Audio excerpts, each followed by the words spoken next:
আমাদের পররাষ্ট্র উপদেষ্টা জনাব তৌহিদ হোসেন চীন সফরে গিয়ে ফিরে এসেছেন।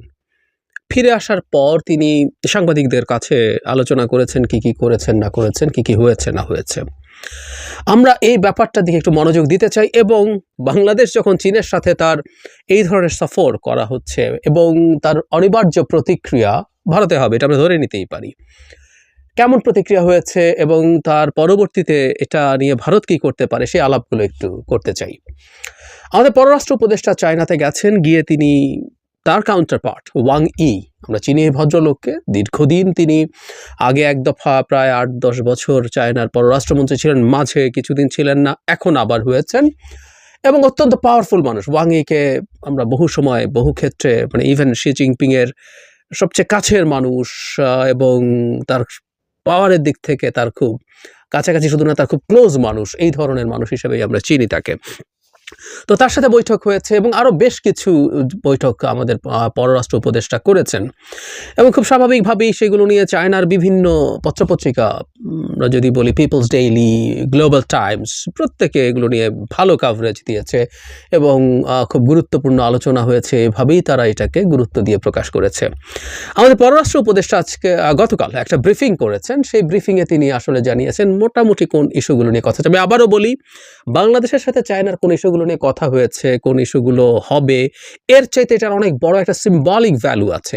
এই সিম্বলিক ভ্যালুটাই আসলে দিনের শেষে আমাদের ডিপ্লোম্যাটিকলি ইম্পর্টেন্ট ইস্যু। কি হয়েছে?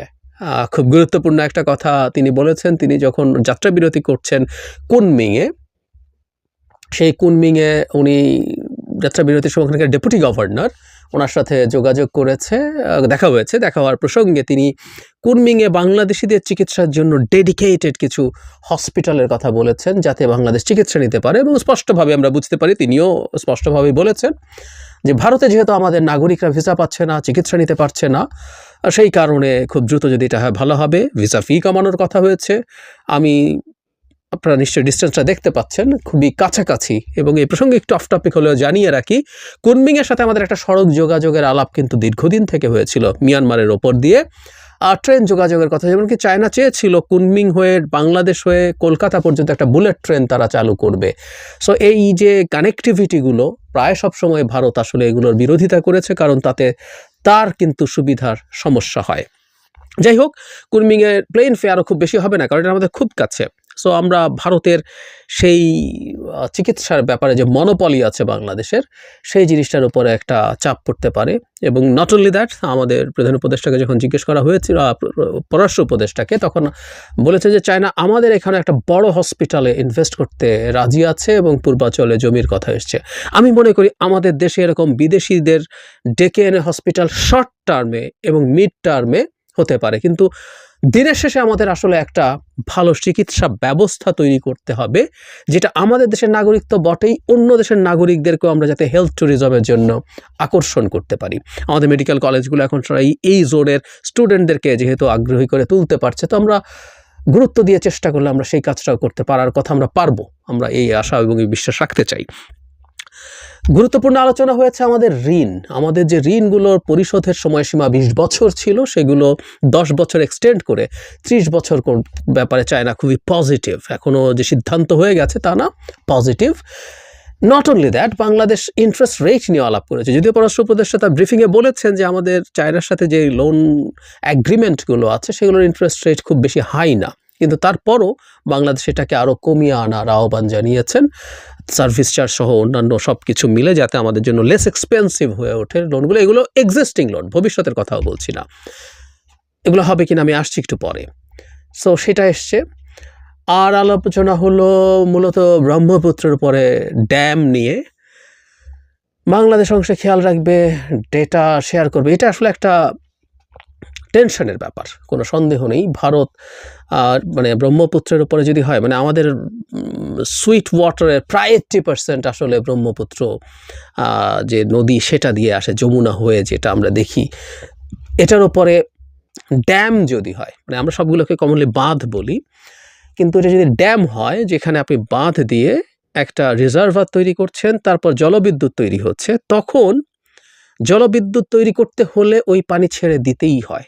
সুতরাং যেটা হয়, ড্যাম যখন তৈরি হয় তখন একটা রিজার্ভার তৈরি হয়, একটা বিরাট জলাশয় তৈরি হয়। সেই জলাশয় তৈরির সময়টাতে নদীর প্রবাহ কমে যায়, কিন্তু যখনই এটা পূর্ণ হয় কয়েক বছরের মধ্যে, তারপর যখন বিদ্যুৎ উৎপাদন হয় সেই পানি আবার চলে আসে। সে যদি ড্যাম হয়ে থাকে তাহলে খুব বড় সমস্যা হবে না, কিছু বছর সমস্যা হবে। কিন্তু এটা যদি ব্যারাজ হয়, যেখানে পানিকে আসলে ডাইভার্ট করা হয়, যেমন আমরা তিস্তা ব্যারাজ বলছি, আমরা ফারাক্কা ব্যারাজ বলছি, আমরা কমন ভাষায় বাঁধ বলি, এগুলো আসলে একটাও মানে বাঁধ বটে বাংলায়, যেহেতু অন্য শব্দ নেই, এগুলো কোনো একটা ড্যাম না, এগুলো প্রত্যেকটা আসলে ব্যারাজ। এগুলো মানে আমাদের তিস্তার উজানে যেটা আছে গজলডোবা, এটাও কিন্তু আসলে ব্যারাজ, ওখান থেকে পানি ডাইভার্ট করে নেওয়া হয়, ওখানে দিয়ে অন্যদিকে পানি নিয়ে যাওয়া হয়। সো আমরা জানি না ব্রহ্মপুত্রতে আসলে কি হচ্ছে। তারা জলবিদ্যুৎ উৎপাদন করবেন, কিন্তু সেই ড্যামের পর আরও কোনো ব্যারাজ আছে কিনা সাথে, যেখানে তারা পানি নিয়ে যেতে চাইবেন। ফলে এটা আমাদের জন্য একটা অ্যালার্মিং ব্যাপার। আমাদের উপদেষ্টা বলেছেন যে তারা এই রিলেটেড ডেটা বাংলাদেশের সাথে তারা শেয়ার করবেন। মজার ব্যাপার হচ্ছে এই যে আমাদের পররাষ্ট্র উপদেষ্টা গেলেন, এটা নিয়ে এরপর বিভিন্ন রকম নিউজ ভারতের প্রিন্টেড মিডিয়াগুলোতে, অনলাইন পোর্টালগুলোতে, টিভিতে নানান কিছু, মানে এইটা নিয়ে খুবই কনসার্ন তারা।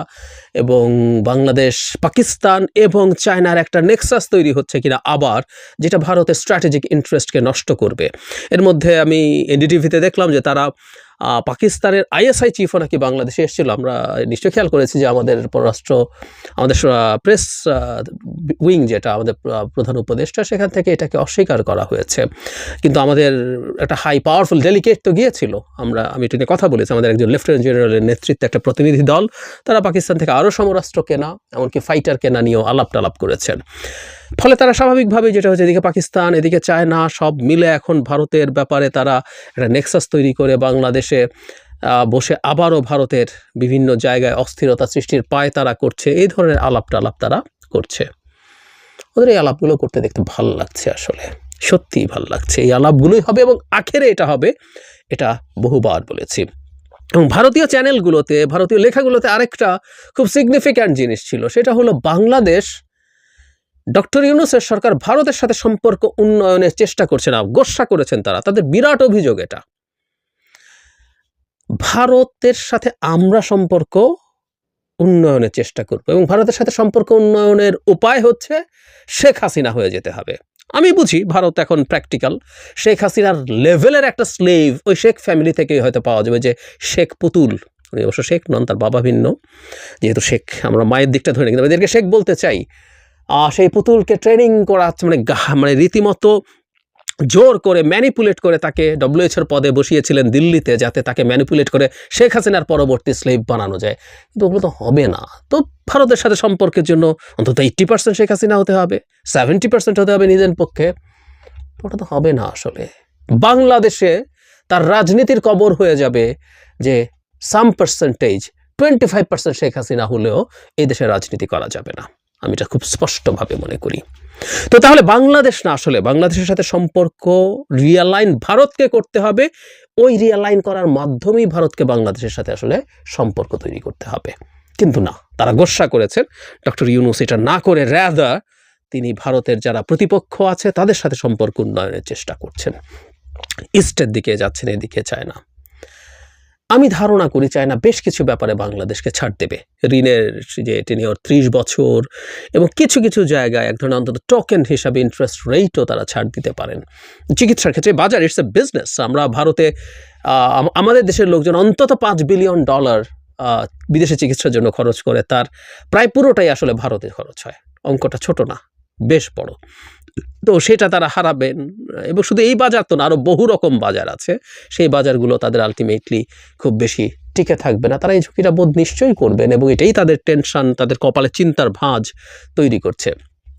আমি ভারতকে নিয়ে যখন আলোচনা করছিলাম, ভারত বাংলাদেশের সাথে কতদিন শত্রুতা করতে পারে, আমি তখন আমার একটা ভবিষ্যৎবাণী এরকম ছিল যে ভারতের এই রেটরিকগুলো, তারা প্রচুর বাংলাদেশ বিরোধী কথা বলবে, নিজে না হোক তার গদি মিডিয়াগুলো এই প্রচুর আলাপ করবে বাংলাদেশকে নিয়ে, প্রচুর আক্রমণ করবে, বাংলাদেশ জঙ্গিবাদী হয়ে গেছে, হিন্দুদের ওপর আক্রমণ হচ্ছে, বাংলাদেশে সুশাসন নাই, বাংলাদেশে নির্বাচন হচ্ছে না, মানে ভারত এখন নির্বাচনেরও কথা বলে, এগুলো বলবে। কিন্তু ভারত আসলে বাংলাদেশের সাথে খারাপ সম্পর্ক অ্যাফোর্ড করা খুব কঠিন, দুটো কারণে। অর্থনৈতিক কারণ তো আছেই, রিপিট করি, শুধুমাত্র বাণিজ্য না, ওরা 14-15 বিলিয়ন ডলার এক্সপোর্ট করে, আমরা 1-1.5 বা কখনো কখনো 2 বিলিয়ন ডলার, মানে হিসাব করলে gap is huge. 13-14 billion dollar তারা সারপ্লাস আমাদের এখানে এক্সপোর্ট করে।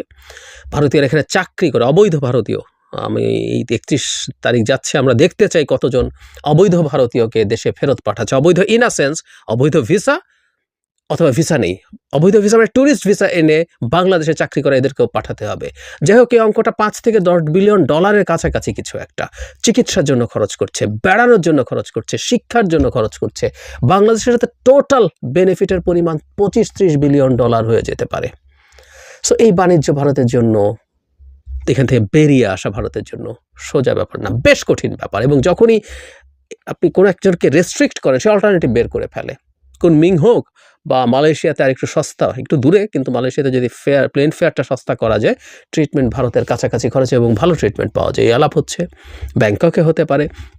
সো এই কোনো না কোনোভাবে আসলে এই ব্যবস্থা হয়ে যাবে। সুতরাং ভারতের এই টেনশন আছে। তার চাইতে বেশি জরুরি যেটা, সেটা হচ্ছে তার সিকিউরিটি এবং স্ট্র্যাটেজিক বিষয়। বাংলাদেশ যত বেশি চায়নার সাথে টাইড আপ হবে, যত বেশি পাকিস্তানের সাথে হবে, সেটা তার স্ট্র্যাটেজিক ইন্টারেস্টকে হ্যাম্পার করবে। এবং ভারতের মতো স্টুপিড বলেই, ভারতের মতো একটা স্টুপিড ফরেন পলিসি ফলো করে বলেই তারা বাংলাদেশের সাথে এই শত্রুতা করতে এসেছিল। লিস্ট কমন সেন্স, মানে এটার জন্য একেবারে বিরাট ফরেন পলিসি বোঝা দরকার নেই, জিওপলিটিক্স বোঝা দরকার নেই। লিস্ট কমন সেন্স দিয়ে বোঝা যায়, ভারত যত বেশি বাংলাদেশের প্রতি কোয়ার্সিভ হবে, পাকিস্তান এবং চায়না বাংলাদেশের সাথে তত বেশি খাতির করার চেষ্টা করবে। তারা কনসেশন দিয়ে হলেও, ছাড় দিয়ে হলেও সেই সম্পর্ক তৈরি করতে চাইবে। এটা খুব সহজ অঙ্ক, খুব সরল অঙ্ক। আমি আগেও একদিন বলেছি, আমেরিকা যখন শেখ হাসিনা সরকারকে চাপ দিচ্ছিল, তখন ভারত ঠিক এই ন্যারেটিভটা ইউজ করতো যে তুমি যদি ওকে অনেক বেশি চাপ দাও, তাহলে সে কিন্তু চায়নার দিকে চলে যাবে বলতো। তো এখন তুমি চাপ দিচ্ছ, বাংলাদেশ চায়নার দিকে যাবে,